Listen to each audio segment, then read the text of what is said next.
여러분 안녕하십니까. 누리PD입니다. 자, 기다리던 스카이데일리 관련 기사가 나왔습니다. 계속 하루하루 업데이트 되는 속에서 이제 심정은 확정으로 이제 넘어가는 단계죠. 이것은 거의 이제 빼박이다. 틀림없다. 이게 이제 거짓일 가능성은 거의 없다라고 보는 건데요. 새로 나온 뉴스가 바로 이겁니다. 승관이 거짓은 어디까지 갈까? 그것도 1위입니다. 2가 또 있다는 얘기죠. 어, 자, 취재 막전 막후 일부 공개. 이 이제 기사인데요. 여기 이제 밑에 있는 사진 보십시오. 미국 정보기관 비밀작전용 수송기 울프 하운드 C146A 채널 A 화면 캡처라고 했습니다만 아마 이 비행기를 이용했을 것이다. 처음에는 스텔스 함정이 왔다라고 했잖아요. 평택항에. 그거보다는 요즘은 이 비행기로 날랐다라고 하는 게 더 유력한 것 같아요. 비행기로 날랐다. 근데 이거는 조금 더 두고 봐야 됩니다. 자, 스카이 데일리 기사를 조금 제가 참고를 하겠습니다. 여러분, 스카이 데일리에 정말 지금 요즘 어려움을 겪고 있다 그러는데요. 어마어마한 어떤 진실 보도를 하는 과정 속에서 거대한 저항 세력들, 반국가 세력들과 지금 전쟁을 하고 있다. 이럴 때는 국민들이 이제 도움을 줘야 되겠죠. 자, 가짜가 진짜가 되는 날, 진실이 거짓을 이기는 날, 그리고 너무도 많은 흔적과 정황이 지금 드러나 있죠. 그래서 제가 볼 때는 이것은 빼박 팩트다라고 생각이 됩니다. 자, 승관이 거짓은 어디까지 갈까? 이 기사는요, 주로 이 관련된 기사는 허겸 기자가 전담했었는데 여기는 김영 기자입니다. 김영 기자. 허겸 기자가 아니고 김영 기자예요. 자, 조금 보겠습니다.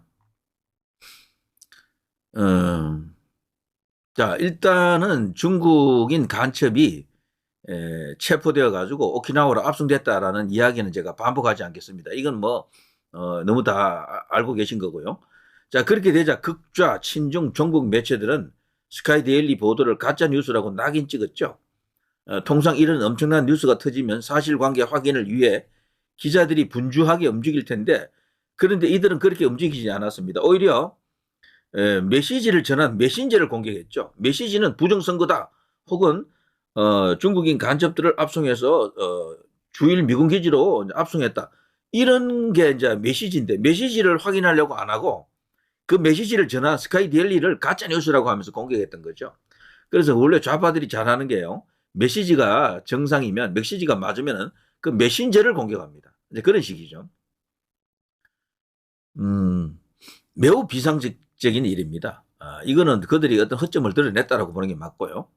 미국, 중국, 일본 대사관은 물론 특파원을 통해 미국 국무부나 중국 외교부, 일본 외무성 등을 통해 사실관계 확인을 했다면 최소한 가짜 뉴스라는 낙인 찍기는 못했을 것이다. 스카이 데일리는 궁지에 몰린 더불어민주당과 부역자들이 선택한 것이 주한미군 공보관이라고 의심한다. 라고 합니다. 진실은 그런다고 바뀌지 않는데 말이죠. 자, 그 주한미군 공보관이 그거 가짜 뉴스라고 이야기했잖아요. 그런데 그 후에 나온 뉴스를 보게 되면 공보관을 감독하는 사람을 다시 뽑는다라고 구인 광고가 나서 광고가 나왔죠. 그걸 보면요, 이번에 이 공보관이 다소 자의적인 판단을 한 게 아닌가 이런 생각이 듭니다. 그래서 믿을 수 없는 이야기죠, 이 사람 이야기는. 자, 모 방송사 PD가 정보를 얻게 된 경위를 물어온 적이 있다라고 합니다. 그날은 이 스카이데일리 측에서 밝히지 않았습니다만 막전 막후의 일부를 공개한다라고 합니다. 이게 아주 중요한 이야기네요. 보니까 비상계엄 이후 반국가 세력의 광란의 칼춤이 시작되던 중 흥미로운 사건이 터졌다. 12월 9일 김병주와 박선원 더불어민주당 의원에 의해 정보사가 선관위 직원을 납치하려 했다는 의혹이 제기됐다. 이 뉴스는 홍장원 국정원 1차장이 퍼뜨린 정치인 체포술과 맞물리면서 내란 숙의 몰이에 서막을 열었다라고 합니다. 자, 이건 다 아시는 내용이고요. 이 의혹은 12월 19일 구체화되었고요. 정보사의 정치인 납치 준비설과 함께 민주당의 내란죄 빌드업 소재로 사용이 됐습니다. 김병주 의원은 정보사령부가 특수요원 38여 명을 선발해 12월 3일과 4일에 선관위 직원 30명을 납치하려 했다. 라고 언급을 했고요. 감금 장소로 B-1, B1 벙커, 복면, 그리고 케이블 타이 등 체포 방식까지 구체적으로 언급을 했었죠. 하지만 그런 일은 일어나지 않았습니다. 그런 정보가 흘렀는데 일종의 역정보일 수도 있어요, 그게. 자, 그날 정보사는 실제 출동을 했습니다. 수원 연수원에도 출동을 했고요. 하지만 그들은 대기만 하다가 돌아갔습니다. 요거 제가 어제 했던 방송을 보시면은 그게 페이크다. 일종의 눈속임이다라는 작전상 그렇게 했다라고 보여지는 거죠. 자, 이 지점에서 의문이 생기고 있습니다. 작전 준비도 철저했는데 그냥 왔다 갔다. 이 점이 쉽게 납득되지 않잖아요. 그래서 이중 작전일 가능성이 높다고 판단돼 가지고 스카이 데일리 측에서 심층 취재에 들어갔다라고 합니다. 여러 경로를 통한 탐문과 정보 전문가들의 교차 검증을 통해 사실에 접근하게 됐고 보도에 이른 것이다라고 합니다. 특히 문상호 여기 믿을 만한 어떤 군인이었죠. 정보사령관이 12월 11일 국회 출석 중 다른 사령관들과는 달리 비교적 여유로운 모습을 보였던 점도 이런 생각을 하게 된 이유 중에 하나라고 하네요. 자, 스카이 데일리는요, 그때 16일 보도 이후 몇 차례에 걸쳐 진전된 내용을 계속해서 살라미 전술처럼 하나하나 이렇게 새로운 것을 이제 밝혀왔었죠.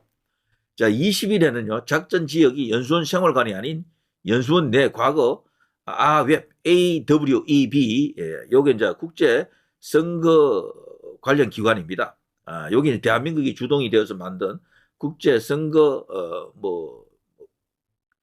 관련 기관으로서 여기가 이제 부정선거의 온상이 아닌가 지금 이런 전망이 있죠. 굉장히 중요한 이야기입니다. 여기서 그리고 우리나라 중앙선거관리위원회 그리고 연수원 사무실 그리고 중국 이런 것들이 이제 연결이 되면서 엄청난 어떤 규모의 글로벌한 그런 스케일의 부정선거를 조직적으로 자행해 오지 않았나 이렇게 보는 거죠 지금. 자, 아무튼 그 아웹이 있었던 외국인 공동주택 제2생활관인데요. 요게 바로 그 문제의 장소다라는 것을 스카이 데일리가 최초로 밝혔죠. 이것은 5인 1실로 꾸며져 있습니다. 승관이는 인근에 근무하는 직원들이 사용하는 숙소라고 설명을 했고요. 승관이는 스카이 데일리 기자에 대해 형사 고소를 한 상태죠, 지금. 발표한 보도 자료에서도 그날 생활관에는 교육 연수가 있었고 계엄군은 연수원에 들어온 적이 없다. 요건 승관이 사무총장도 그렇게 말을 했죠. 그래서 스카이 데일리 보도는 가짜 뉴스다라고 앵무새처럼 반복을 하고 있다라고 합니다. 재미있는 것은요. 스카이 데일리 보도를 가짜 뉴스라고 단정지어 보도한 매체들 역시 잘못된 승관이 주장과 배후가 의심되는 주한미군 공보관 주장을 근거로 제시할 뿐이다.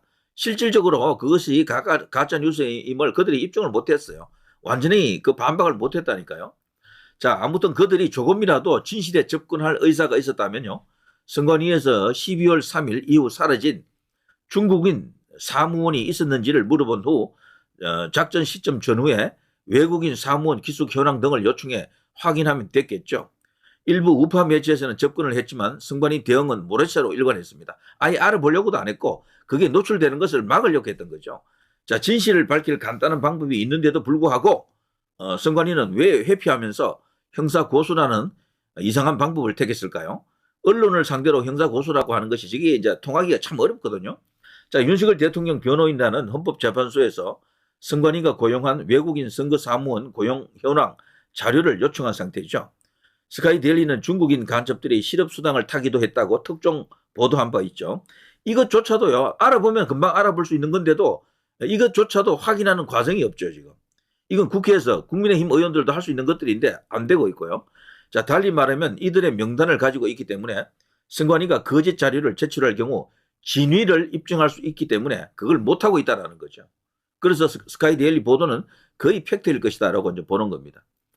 그리고요, 이 명단이 없다 하더라도 고용노동부 실업수당 지급 내역이나 보건복지부 의료보험 등을 확인하면 승관이가 밝힌 내용의 진위가 금방 검증이 됩니다. 이건 너무도 쉽게 확인이 되는 건데도 국민의힘조차도 이걸 하지 않는다라는 것은 국민의힘이 너무도 이상한 상태에 지금 빠져 있다라는 것을 입증해 주는 거죠.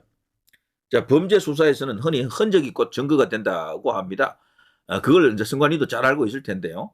자, 스카이 데일리는 승관이의 거짓이 어디까지 가는지 지금 주시하고 있다라고 합니다. 그리고 언론에 보도된 박선원 민주당 의원이 밝힌 문상호 정보사령관의 대화 내용을 잘 읽어보기를 기자들에게 권고한다라고 합니다. 또 29일자 신윤균의 국방TV 시청도 권한다라고 합니다. 그가 왜 150만 유튜브가 됐는지 이해가 된다라고 하네요. 올 초 미국 국방부의 신규 제재 명단에 오른 중국 텐센트로부터 1,000억 원 투자받은 JTBC 스튜디오는 이래저래 마음이 급하겠지만 부역자 내지 홍위병 노릇은 적당히 하면 좋겠다라는 충고를 해본다라고 합니다. 그날이 오면 민주당과 가짜뉴스라고 낙인 찍던 부역자들이 어떤 모습을 보일지 궁금해진다라고 합니다. 그리고 요즘 기사 댓글창에 부역자들의 준동이 도를 넘고 있지만 이 역시 흔적을 남기는 것이라서 그걸 삭제하지 않고 그대로 놔두고 있다라고 합니다. 말리지 않겠다. 계속 하라라고 오히려 금고한다라고 합니다. 계속해서 악성 댓글 달라 이런 식이죠. 자, 아무튼 지금도 찬 감옥에서 고생하는 문상호 정보사령관에게 건강 잘 챙기시라라는 위로를 전한다라고 합니다. 너무도 여유로운 그런 내용의 속보입니다. 속보인데 새로운 뉴스가 드러났다라는 그런 측면도 일부 있는 것 같아요. 자, 코드네임 99가 사실이다라는 것을 더욱더 확실해주는 그런 이야기가 아닌가 싶습니다. 어쨌거나 여론을 움직여야 됩니다. 대통령을 구하자 쪽으로 다수의 여론이 올 수 있도록 탄핵 인용보다는 탄핵 기각, 탄핵 각하가 더 많은 지지를 받을 수 있도록 그런 식으로 노력을 해야 되겠죠. 자, 누리PD 김준희였습니다.